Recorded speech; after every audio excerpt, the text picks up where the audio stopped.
जय माताजी। आज આપણે બ્લાઉઝની જે કટોરી હોય છે તેનું સેટિંગ કેવી રીતે કરવું તે આપણે જોઈએ। તો આવી રીતે મેં આ અસ્તર ચડાવી દીધેલું છે આ કટોરીના ભાગમાં અને આવી રીતે આપણે જે માપનો બ્લાઉઝ હોય તેની ઉપરથી આપણે માપ લેવાનું છે। એક સાઈડથી જ્યાં આપણે વચ્ચે જે ટક્સની જે સિલાઈ હોય છે ત્યાંથી આપણે માપ લેવાનું છે।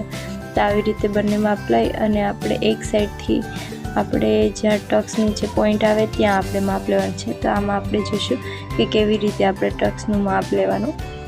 તો આવી રીતે આપણે માપ રાખવાનું છે। કટોરીનો ભાગ છે જ્યાંથી સિલાઈ ક્યાં આવે છે ત્યાં સુધીનું માપ લેવાનું અને આ સાઈડથી પણ આપણે જ્યાં ટક્સનું માપ આવે છે ત્યાં સુધી અને જ્યારે ઓલી સાઈડથી આપણે લેવાનું છે વચ્ચેનું પોઈન્ટનું માપ। આવી રીતે માપ રાખીને જે વચ્ચેનો જે પોઈન્ટ છે એનાથી આપણે સીધી સિલાઈ મારવાની છે, જેના કારણે આપણું અસ્તર આડોવળું ન થાય। એટલે આવી રીતે બંને આપણે કટોરીમાં આવી રીતે પહેલી સાદી સિલાઈ મોટી સિલાઈ મારવાની છે અને આવી રીતે આપણે એને વાળવાનું છે। જ્યાં વચ્ચે ટક્સ લેવાનો છે જે અમુક વખત સરખો આવતો નથી એને કારણે આપણું ફિટિંગ પણ સરખું નથી આવતું। તો આવી રીતે મેં રાખ્યું છે અને આપણી જે સીધી સિલાઈ છે એ આપણે પોઈન્ટ ટુ પોઈન્ટ રાખવાની છે અને આવી રીતે આપણે જે કેટલી લંબાઈ વચ્ચેની ટક્સની છે તે આપણે માપી લેવાનું છે અને જે સીધી સિલાઈ વચ્ચે મારી છે એની એ પ્રમાણે આપણે વચ્ચોવચ્ચ આપણે પોઈન્ટ ટુ પોઈન્ટ આવવું જોઈએ। તો આવી રીતે આપણે સીધી સિલાઈ મારી દેવાની છે અને આ કટોરીનો જે આપણે કટિંગનો વિડીયો મેં આગલા વિડીયોમાં મૂક્યો હતો તો કેવી રીતે આ ટાઈપથી આપણે કટોરીનું કટિંગ કરવું તે આગલા વિડીયોમાં મેં મૂકેલું હતું અને આવી રીતે સ્ટીચ કેવી રીતે કરવું તે આમાં હું દેખાડું છું। તો આમાં આવી રીતે આપણે સ્ટીચ કરશું તો જરી કંઈ ખોલો નહીં પડશે અને આવી રીતે કટોરીનું માપ બરોબર ફિટિંગ સાથે આવશે। અને આવી જ રીતે આપણે પહેલાં જે કર્યું હતું એવી રીતે સીધી સિલાઈ વચ્ચેનો જે ટક્સનું જે માપ લીધું હતું અંદર સીધી મોટી સિલાઈ કાઢવાની છે, કેમ કે એને આપણે કાઢવાની રહેશે। તે આપણે ઘડીક પૂરતી મારશું કેમ કે આપણું અસ્તર છે તે આડોવળું ન થઈ જાય, ખોલો ન પડે। કંઈ ઘણી વખત એવું થતું હોય કે ખોલો પડે છે।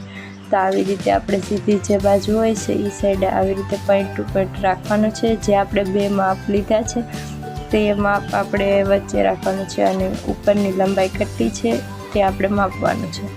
તો આવી રીતે આપણે સીધી પાછી સિલાઈ મારી દઈએ અને આ કટોરી આપણે બોમ્બે કટોરી કરવાની છે એટલે આપણે આ જે સિલાઈ મારીએ છીએ તે આપણે ડબલ સિલાઈ મારવાની છે।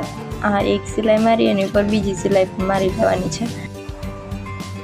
તો આવી રીતે સિલાઈ મારી અને હવે આપણે આવી રીતે વચ્ચોવચ્ચ સીધું રાખવાનું છે। જે આપણે ટક્સ લીધો છે તેને ઉપરનો ભાગ છે તેની ઉપર આપણે સીધો રાખવાનો છે અને આવી રીતે બંને ભાગમાં જોઈ લેવાનું છે કે બંને એક સરખા છે અને આવી રીતે સીધ રાખવાનું છે વચ્ચે અને આવી રીતે સીધ રાખી અને આપણે બંને સાઈડ એક સરખું છે તે જોઈ લેવાનું છે, કેમ કે માપ એક સરખું હોવું જોઈએ।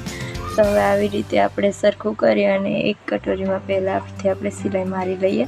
તો આપણે આ સાઈડની જે કટોરી છે ને આ સાઈડથી આપણે સિલાઈ મારવાની છે, એક સાઈડથી લેતી આવવાનું છે।